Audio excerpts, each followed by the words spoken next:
कभी कभी ऐसी चीज़ें हो जाती हैं इस दुनिया में जिस पर यकीन करना बेहद मुश्किल काम होता है। और लगभग आज से 67 ईयर बैक, 67 साल पहले एक ऐसा ही हादसा हुआ। एक ऐसा हादसा, एक ऐसा रहस्य जिसको आज भी सुलझाया नहीं जा सका है।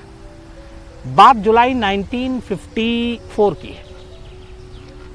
1954 में, और ये कहानी जापान के टोक्यो की है, टोक्यो एयरपोर्ट की है। बल्कि जो टोक्यो का एयरपोर्ट है उसका नाम था हैनेडा।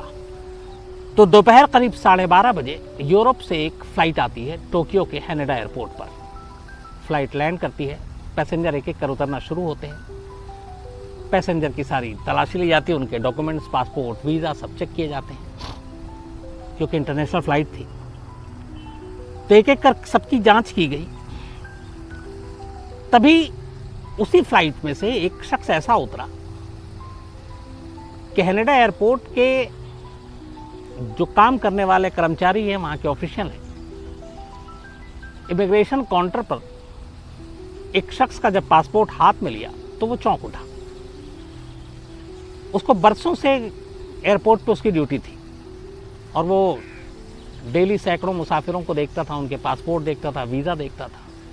तो अपने काम में वो माहिर भी था, कोई नौसिखिया नहीं था। लेकिन उस पासपोर्ट को देख के वो उस दिन चौंक गया। उसने वैसा पासपोर्ट इससे पहले कभी नहीं देखा था। जब उसने पासपोर्ट को खोला और सब कुछ देखा तो वो और चौंका। उस पासपोर्ट पे जिस देश का नाम था, उस देश के बारे में उसने कभी सुना ही नहीं था। अब ऐसा नहीं है, बहुत सारे ऐसे देश हैं जिसके बारे में शायद हम आप भी, क्योंकि दुनिया में करीब 200 के आसपास, और यूएन से जो एफिलेटेड हैं वो 195 प्लस हैं। तो ज़रूरी नहीं है कि हमें 200 देशों के नाम पता हों, लेकिन कभी ना कभी कुछ ना कुछ पढ़ते लिखते हैं तो कुछ पता चलता रहता है। तो उसका जब पासपोर्ट देखा तो उस पासपोर्ट पे लिखा हुआ था टॉरेड, TORED। तो उस अफसर इमिग्रेशन काउंटर पे वो चौंका और उसने पासपोर्ट देखने के बाद कि ये कौन सा देश है, इससे पहले कभी उसने देखा नहीं। फिर भी लगा कि उसकी शायद जानकारी कम हो। उसने वर्ल्ड मैप उठाया, जिन लोगों के पास सारे कंट्री के नाम और सारी चीज़ें होती है वो देखना शुरू किया। अब पूरे वर्ल्ड मैप में टॉरेड नाम का कोई देश ही नहीं मिला। वो बड़ा परेशान। फिर उसने पूछा उससे कि आप कहाँ से आए? तो उसने कहा टॉरेड से आया। तो उसने कहा कि पर ये तो कहीं मैप में भी नहीं है ये देश। तो उसने कहा मुझे नहीं मालूम, पर मैं तो वहीं से आया और ये मेरा पासपोर्ट है, ये मेरा वीज़ा है। फिर उसने कहा कि मैं इससे पहले यूरोप के कई देशों से होकर आ रहा हूँ और आप मेरा पासपोर्ट चेक कर लीजिए।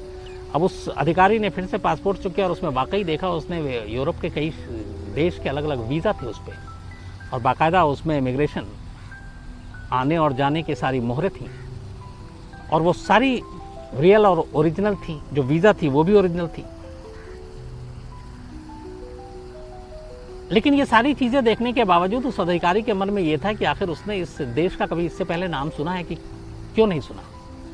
उसे उस पर फिर भी शक होता है। उसके बाद वो उससे पूछता है कि अच्छा आप जापान आने का अपना मकसद बताइए।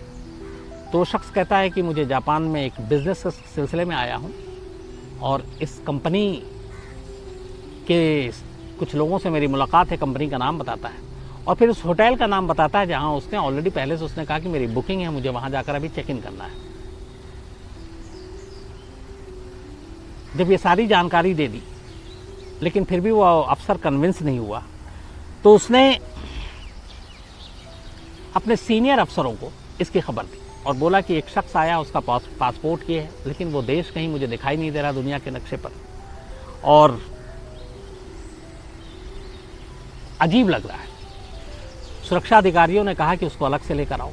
अब उसको अलग ले जाया गया, उसकी पूरी तलाशी ली गई, उसके सारे सामान की तलाशी ली गई, उसके पासपोर्ट और वीज़ा को देखा गया और इत्तेफाक से वो वीज़ा भी जो है वो ओरिजिनल निकला। लेकिन मामला आगे रुक रहा है पासपोर्ट पर, क्योंकि उस पर टॉरेड लिखा हुआ है। और अब टॉरेड एक या तो काल्पनिक देश है या इस दुनिया में है ही नहीं, तो क्या करें। तो उससे फिर पूछा गया कि ये बताओ कि ये देश तुम्हारा जानते हो? उसने बोला हाँ। तो अब उसके सामने उन अफसरों ने वर्ल्ड मैप रखा और बोला कि ये है दुनिया के नक्शा, दुनिया के तमाम देश इस नक्शे में हैं, तुम ये बताओ तुम्हारा देश इस नक्शे में कहाँ पर है। उसने यूँ नक्शा देखा और थोड़ी देर में, ज़्यादा वक्त में नहीं लिया, और सीधे उसने उंगली रख दी। जहाँ पे उसने उंगली रखी वहाँ पे उस देश का नाम लिखा था अंडोरा, ANDORA। तो जब उसने दिखाया तो फिर उन अफसरों ने कहा कि ये तो अंडोरा है, टॉरेट तो है नहीं। तो वो देख के चौंकता और कहता है कि ये तो टॉरेट है, अंडोरा कब हो गया, और अंडोरा ये कौन सा नाम है? मैं टॉरेट बता रहा हूँ, मैं उसी देश का हूँ। अब उसकी बातचीत, उससे जितनी पूछताछ हुई, उसके कागजात, उसके वीज़ा, उसके पासपोर्ट के देखकर जापानी अथॉरिटी ये मान रहे हैं कि ये जो भी कह रहा है सच कह रहा है। लेकिन सवाल ये है कि उस सच पे यकीन कैसे करें, क्योंकि जिस देश का ये पासपोर्ट लेकर आया वो देश असल में कोई अस्तित्व में है ही नहीं दुनिया में, और ये काल्पनिक देश है। तो ये शख्स कौन है? फिर उन्हें लगता है कि ये कोई बहुत बड़ा शातिर है, अपराधी है और माहिर है फौर्जरी करने में, बाकी सारी चीज़ों में। फिर उन्होंने कहा अब ये बात ऊपर तक अपने और सीनियर अफसरों तक पहुंचा जाएगी, लेकिन तब तक क्या करूं? तो तब तक ये कहा गया कि इसके ऊपर डाउट था, इसको वहीं एयरपोर्ट के करीब एयरपोर्ट अथॉरिटी के एक होटल में ले जाया गया और कहा गया कि जब तक आपका क्लियरेंस ना हो जाए, आपके देश की सच्चाई सामने ना आ जाए, तब तक आप इसी होटल के अंदर रहेंगे और आप यहाँ से बाहर नहीं निकलेंगे। और वहाँ पे कुछ सुरक्षा अधिकारियों को तैनात कर दिया गया। इस दौरान में अथॉरिटी ने अब एक और जांच की। उन्होंने कहा कि इसने बताया कि मैं जापान एक व्यापार के सिलसिले में आया, बिजनेस के सिलसिले में आया, एक कंपनी के साथ मुलाकात है और फलाने होटल में मेरा चेक इन है, बुकिंग है। तो वहाँ जांच की गई। उस कंपनी के साथ जब कांटेक्ट किया गया और बताया गया कि ये शख्स है और ये नाम बताया कंपनी के अफसर से मिलना है, तो उन्होंने मना कर दिया। उन्होंने कहा कि हम इस शख्स को तो जानते ही नहीं, हमारी कोई इसके साथ अपॉइंटमेंट नहीं है, हमारी कोई मुलाकात नहीं, हमारी कोई बिजनेस डीलिंग नहीं है। इसके बाद जांच उस होटल तक जाती है जहाँ पे उसने कहा था मेरा चेक इन है। वहाँ पे पूछताछ होती है तो पता चलता है कि नहीं, इसकी कोई चेकिंग नहीं, इसकी कोई बुकिंग नहीं है। अब उन्हें और डाउट होता है, उन्हें लगता है ये झूठ बोल रहा है और ये कुछ मामला गड़बड़ है। तो उसे ले जाकर एक होटल में रख दिया जाता है। तब तक शाम हो चुकी थी, ये सारी पूछताछ के कवायद में अब रात हो गई। उसको खाना भी होटल में सर्व किया जाता है और होटल के चारों तरफ जिस होटल के कमरे में रखा गया था वहाँ से उसके निकलने का कोई रास्ता नहीं था और बाहर दरवाजे पे सुरक्षा गार्ड बिठा दिया गया। अब ये हुआ कि अगले दिन इसका फैसला किया जाएगा। अगले दिन सुबह होती, सुरक्षा गार्ड दरवाज़ा खोलता है, नॉक करता है। दरवाज़ा खुला हुआ था, अंदर जाता है, कमरे से वो शख्स गायब। पूरे कमरे को ढूंढ मारता है, वो मिलता नहीं और कहीं से भागने का रास्ता नहीं था। कमरे से उसका जो कपड़े वपड़े पहनने के सामान उसको एक ब्रीफकेस में रखा था, जो उसको इजाज़त दी गई थी अपने साथ रखने की, वो सारी चीज़ें गायब और वो खुद गायब। अब वो हैरान फ़ौरन अपने अफसरों को खबर देता है। उधर एयरपोर्ट अथॉरिटी पर के पास जब ये खबर पहुंचती है तो वो हैरान हो जाते हैं। फिर उसके सामान की वो तलाशी दोबारा लेने का फ़ैसला करते हैं, जो उन्होंने ज़ब्त किया था, उसका पासपोर्ट, वीज़ा और बाकी चीज़ें।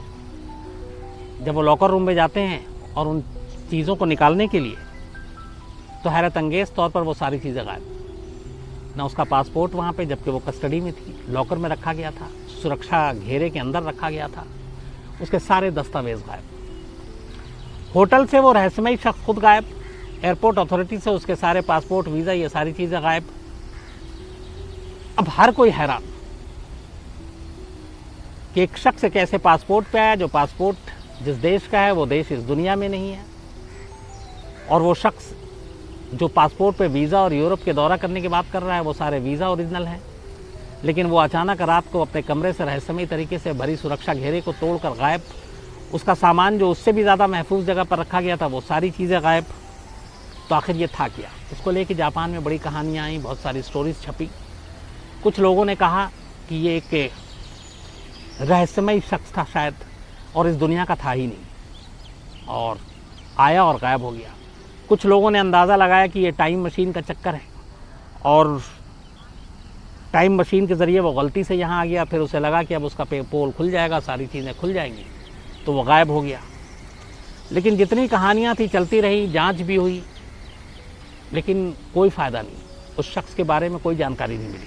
उसके ऊपर बहुत सारी चीज़ें लिखी गई और एक ख़ास तौर पर किताब भी लिखी गई, जिस किताब का नाम है directory of possibilities. Directory of possibilities में इस शख्स के बारे में कि ये क्या क्या हो सकता है, कहाँ से आ सकता है, किसी दूसरे गिरह से आया, टाइम मशीन की वजह से आया, रहस्यमयी शख्स था, या इसकी असलियत क्या है, टॉरेट नाम के देश का ही पासपोर्ट क्यों था, वो पासपोर्ट कैसे बना, उन सारी चीज़ों के बारे में सारे ऑप्शन इस किताब में लिखे गए। लेकिन कुल मिलाकर कहानी ये है कि आज 67 ईयर्स बीत चुके हैं, 67 साल हो चुके हैं। जुलाई 1954 में टोक्यो के हेनेडा एयरपोर्ट पर लैंड किया हुआ ये शख्स इसकी सच्चाई क्या थी, इसके पासपोर्ट की सच्चाई क्या थी, इसके देश की सच्चाई क्या थी, ये आज भी एक राज है और रहस्य है। तो अगर आप में से और बहुत सारे लोग इसकी डिटेल जानना चाहते हैं तो जो मैंने आपको बताया कि एक इस पर बुक जो लिखी गई डायरेक्टरी ऑफ पॉसिबिलिटीज़, इसके अलावा और भी कई किताबें हैं, इस वक्त मैं नाम भूल रहा हूँ, और आज भी इस किस्से के चर्चे जापान में लोग करते हैं। तो ये थी कहानी उस रहस्यमय शख्स की जो 67 साल के बाद भी आज एक रहस्य बना हुआ है। कल आपसे मुलाकात होगी रात 9 बजे किसी और नई कहानी के साथ। तब तक अपना ख्याल रखिएगा। Thank you very much.